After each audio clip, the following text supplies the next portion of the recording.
You're watching UATV English. We broadcast from the heart of Europe, Ukraine's on air. And today my guest is Ambassador of Latvia to Ukraine, Ilgvars Klava. Hello and welcome. Hello. It's war now in Ukraine. Are you afraid as a human just being here? It's a wartime situation, but I'm here already 2.5 years long. So one gets used to that to a degree, I would say, as the whole Ukrainian nation, of course. Yeah, but you can just leave, go home. We can't go somewhere in another country, just leave this country. But you can, and it's really some kind of magic when people come here, work here, when lots of European guests come to our country, and they are not afraid. They support Ukraine. We're really, it's real magic. No, I mean, we are diplomats, and diplomats, it means also service, diplomatic service. The diplomatic service is a duty. It can happen in various situations, and yes, well, we didn't choose that. I mean, I was coming here in September, October 2021, and I didn't know at that time that Putin already has made his plans about the invasion in Ukraine. But here we are. I mean, it's work. It's duty. We represent our country. I represent Latvia here in Ukraine, and that's my job. Yes, absolutely. I mean, our people are coming to Ukraine, and just last week we had a Ministry of Economics visit with numerous companies, accompanied by business people. We made a number of business forums, not only in Kiev, but also in other places in Ukraine. We visited Chernihiv region, where Latvia makes investments in reconstruction of Chernihiv region. So that's our job, despite the wartime. Yep. I'm from Chernihiv region, so I know a lot about this, the suffers of people from Chernihiv. And speaking about your country, do you feel now danger from Russia? What will you do if Russia starts gathering an army near your borders? And of course, will you ask support?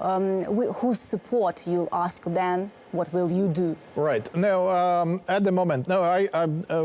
There is always a possibility that Russia might do something aggressive, also against Baltic countries or other countries in the region. One cannot exclude that, as long as Russia pursues aggressive foreign policy. Although at the moment, probably the probability is very low at the moment. But at the same time, we have to be ready, we have to be prepared if there are any provocations or any intentions coming from Russia to do something aggressive. And for that purpose, Latvia joined the NATO military alliance, and of course NATO forward positioning is already now in Latvia and other Baltic countries, and in Poland and Romania. So we are eastern flank of NATO. So primarily, we will act together with our allies if something happens. Latvian president said that Latvia will provide military aid to Ukraine. In particular, Latvia, together with Great Britain, headed the drone coalition, which has already been joined by more than, I think, 20 countries. Yes, how does your country convince our partners?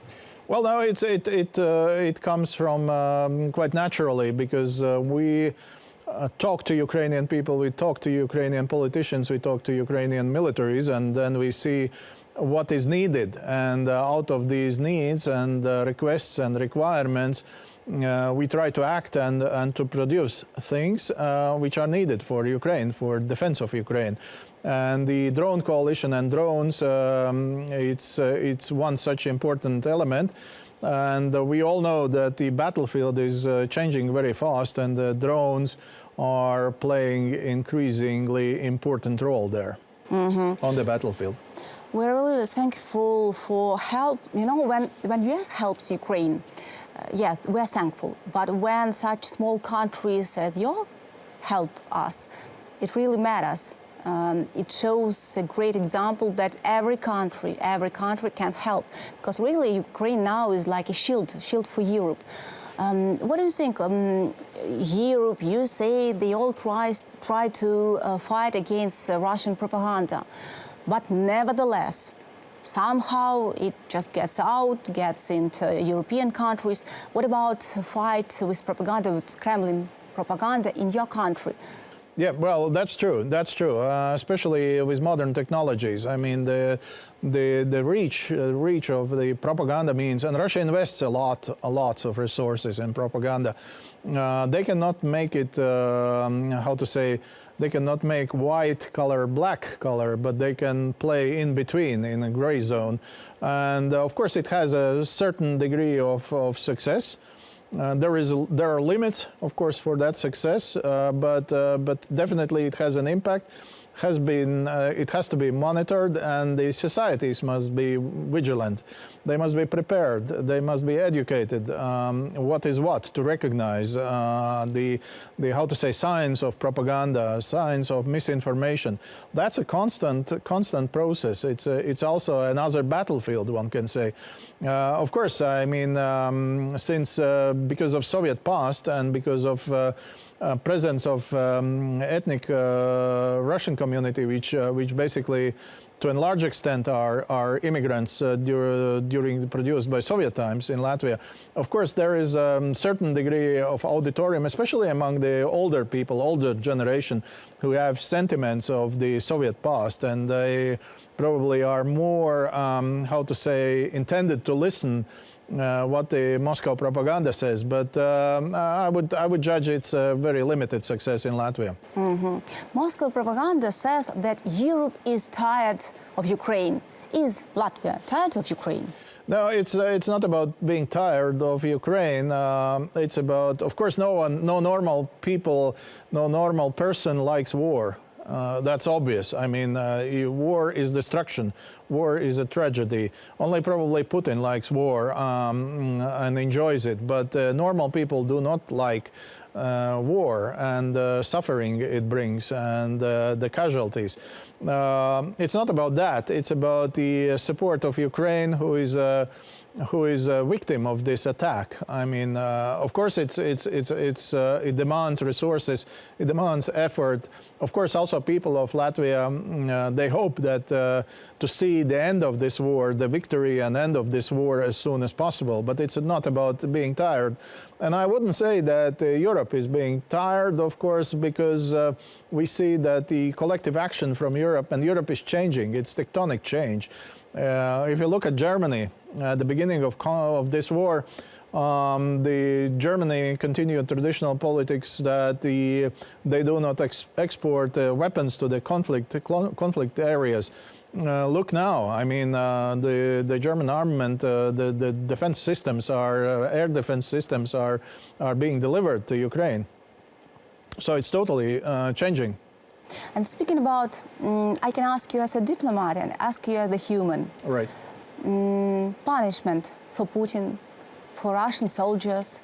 Yeah, no, there must be. Our position is, Latvia's position is that there must be accountability for crimes, and bombing civilian cities, it's a war crime. Actually, killing civilians, it's a war crime. There must be accountability. There must be legal responsibility for that. How we will come to that? History gives us many examples. I don't know. I cannot tell it today, but definitely that's what we are aiming at, together with Ukrainians and many other nations in the world. By the way, speaking about Ukrainians, if you could describe Ukrainians for a long time in Ukraine, you know who are Ukrainians, what are they like? If you could describe Ukrainians in 3 words, what kind of words these would be? Very courageous, very determined people who love their homeland and are ready to defend it, and if necessary, to die for it, defending Ukraine. Thanks a lot. Thanks for your support and for this interview. Thank you. I'll remind to our viewers it was Ilgvars Klava, ambassador of Latvia to Ukraine.